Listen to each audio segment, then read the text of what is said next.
We're rolling. All right. Hi, Crosby Middle School. Welcome to your Personalized Learning Design Day. We want to start by saying that we're going to walk you through with this video the slides that you'll be looking at today independently. And your differentiated team time has been brought to you today by myself, Joe McKim. And Maddie Shepard.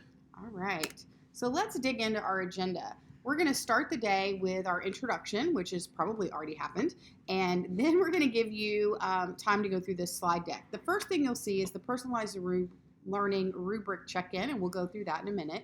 Next will be inspiration time for you to explore and access some new information before moving on to your choice and application. How are you going to put into practice what you've learned about personalized learning? Next, you'll have some individual learning time. This is more traditional PD where we'll offer 3 choices and you can each choose to go to 3 different things or all go together. That's totally up to you. Then, of course, we'll break for lunch. Enjoy your time away from us. And then we'll come back for some team time again. You can either synthesize the information from your individual learning into your work from the morning or continue the morning work. That will be up to you. Lastly, we're going to end with our WOOP, which is a wish, an opportunity, an obstacle, and your plan.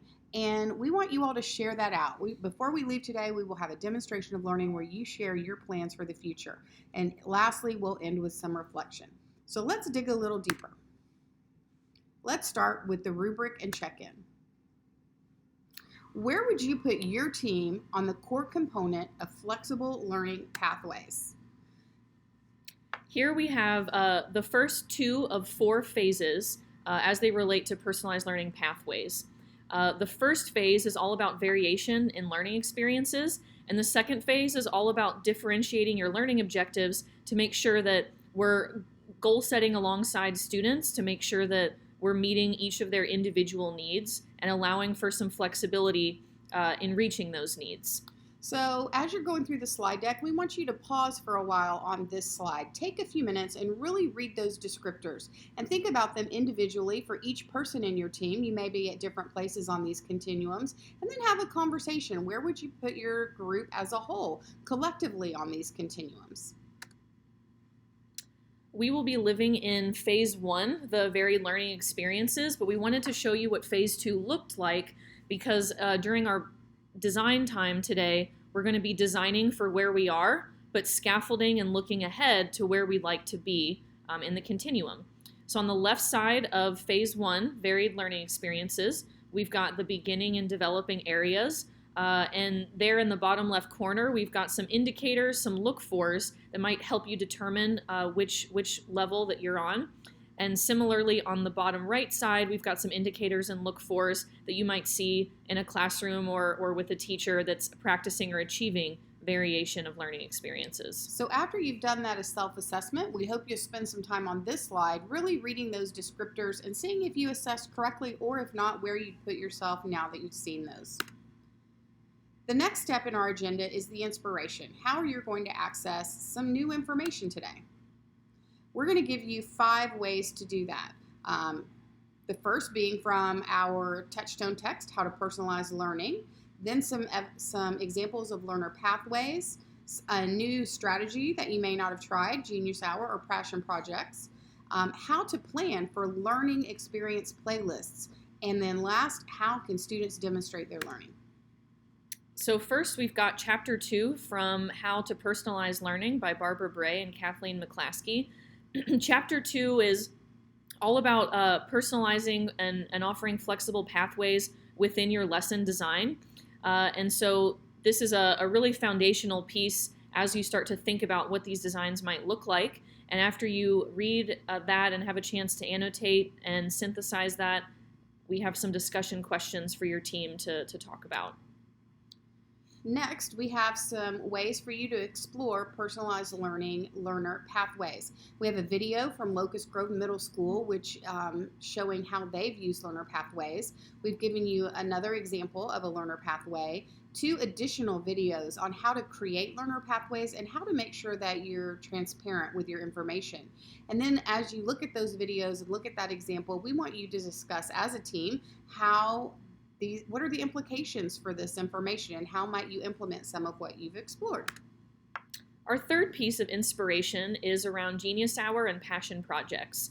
These two terms are synonymous and are really talking about the same kind of learning experience.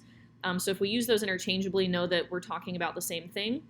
First, we have an overview video from John Spencer, really short and sweet. Then we've got an introductory slide deck that goes over a suggested structure that's really designed for middle school. In that slide deck, I've got some information here about slide 5. Of course, you can alter that structure to meet your needs. Then we've got some resources and templates to get you started. And then finally, some examples from right here in JCPS and one outside of JCPS. All right, our next inspiration for you is some resources and examples of how your students might choose to share their learning. The first is a presentation rubric that's from the Buck Institute for PBL. Next, we have middle school student-led conferences, and that's an example of a school that's doing that. And then an introductory slide deck in case you wanted to get started with that in your own school. Then we have a video on presentations of learning. And then lastly, there is a toolkit and many other resources at the website shareyourlearning.org. So take some time and explore there. And then again, as always, talk with your team, reflect. What are the implications and how might you use this in your work? And lastly, our last piece of inspiration is learning playlists. We first start with a case study to see what a self-paced playlist might look like at a school called Valor.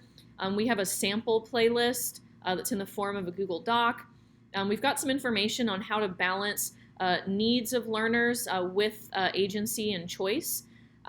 We've got a little tutorial on building playlists using varied data sources, and then a blog article on the perks and pathways of playlists. Keep in mind that designing a playlist on its own isn't personalized, but the content within it and the way that students progress through that playlist is where it really becomes a personalized element. All right, the next step in our agenda is for you to move into choice and application. What are you going to do to move this work forward in your building? And if we forgot to mention at the beginning of our video, you should choose among your team someone to be the timer and make sure that you're staying on track, because you could easily get caught up in the inspiration and not get to the application, which is what we're really all about today.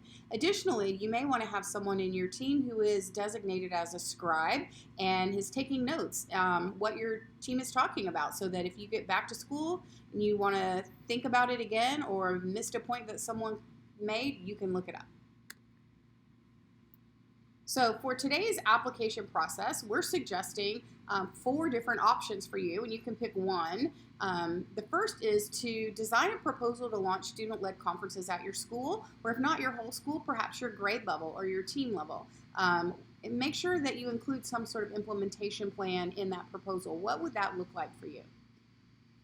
The next option is to elevate the authenticity in your classroom by inviting community partners and other stakeholders that might be able to serve as an authentic audience when learners are sharing their learning, both during the process and during a demonstration of learning near the end of a unit of learning.